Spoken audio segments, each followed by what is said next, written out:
Ça a été que quelques heures, je me suis mise sur le rebord du lit, lui s'est mis de l'autre côté. J'ai pas fermé l'œil du tout jusqu'à ce que il reparte à 10 h du matin et qu'il quitte le logement. Je m'appelle Yuba, j'ai 24 ans et je vais vous raconter la fois où on m'a obligée à dormir avec mon collègue sur un camp de vacances. Je travaillais en protection de l'enfance, du coup, dans une MEX, donc c'est un foyer pour enfants. J'ai fini un contrat et à la fin de ce contrat, j'ai été rappelée par mon ancienne responsable pour faire un remplacement d'urgence sur un camp de vacances. J'ai été appelée du jeudi pour partir le soir même, en fait. J'avais un trajet de nuit à faire en bus pour arriver sur place, être récupérée par mes collègues. Je devais repartir théoriquement dans la journée de samedi. J'avais fait déjà un long trajet en bus de nuit. Je suis arrivée à 5 h du matin sur place. J'ai été récupérée par mes deux collègues qui étaient ensemble. Et en fait, au bout de 5 minutes, un de mes collègues me dit en ricanant que je vais devoir dormir avec mon autre collègue, qui est un homme d'une 60aine d'années. On va devoir partager le même lit parce qu'il n'y a pas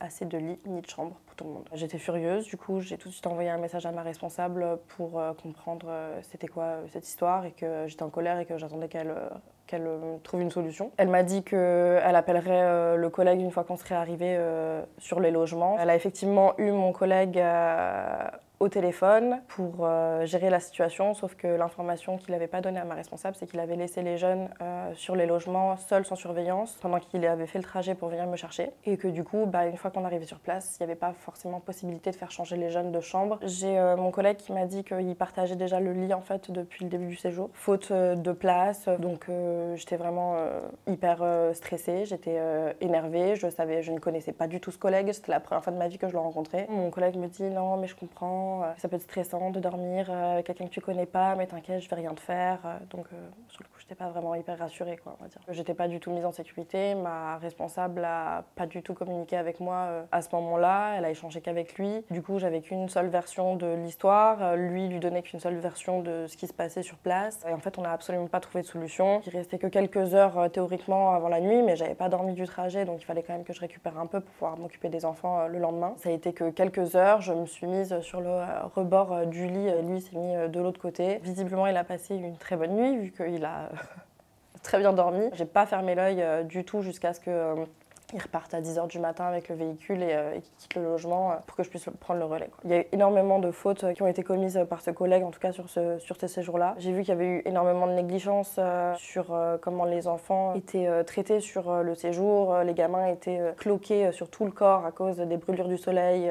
Il n'était pas du tout assidu avec ça. Les jeunes étaient laissés sans surveillance assez régulièrement. On partait sur des heures de nuit alors qu'on n'était pas autorisé. Et sur le chemin du retour, en fait, on a pris la route de nuit également. Malheureusement, on a percuté un animal, ce qui arrive souvent dans les zones un petit peu rurales comme ça. Et en fait, ce collègue a eu l'excellente bonne idée de sortir de la voiture et d'aller achever la bête juste devant la voiture avec les pleins phares dessus et les 8 gamins qui étaient à l'arrière et qui avaient les yeux sur toute la scène. Donc c'était assez choquant. Ça m'a laissé voir qu'il y avait quand même de gros problèmes de gestion, en tout cas là où je travaillais, mais je pense que c'était à petite échelle en fait, parce que je pense que c'est des problématiques qui rentrent dans beaucoup d'associations de protection de l'enfance, ou en tout cas dans le social. Il y a un énorme manque de moyens, les éducateurs et les éducatrices sont débordés, les responsables savent plus gérer les équipes non plus, et en fait je pense que j'étais confrontée à une responsable qui en avait vraiment plus rien à faire, ou en tout cas qui était démunie de moyens pour gérer ces structures. Ça m'a rappelé qu'en fait des problèmes institutionnels peuvent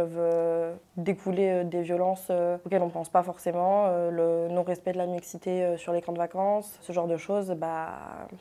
Dans ma situation, effectivement, c'était un peu inédit pour mes collègues, en tout cas, d'avoir des collègues qui étaient dans ce genre de situation, mais c'est vrai que c'est un petit peu mettre le point sur une problématique qui est beaucoup plus grosse quand on dézoome, quoi, finalement. Je sais aussi que c'est la dernière mission que je faisais en tant qu'éducatrice parce qu'effectivement, ça m'a vaccinée. Ça m'a vaccinée aussi de la manière dont ça a été pris en charge après par les supérieurs. J'avais espoir qu'il y ait plus de mesures qui soient prises pour les personnes qui étaient concernées et décisionnaires. Et au final, j'ai pas eu tant de retours que ça. Et j'étais un petit peu déçue, alors que beaucoup de mes collègues étaient vraiment sidérés d'apprendre ce qui m'était arrivé.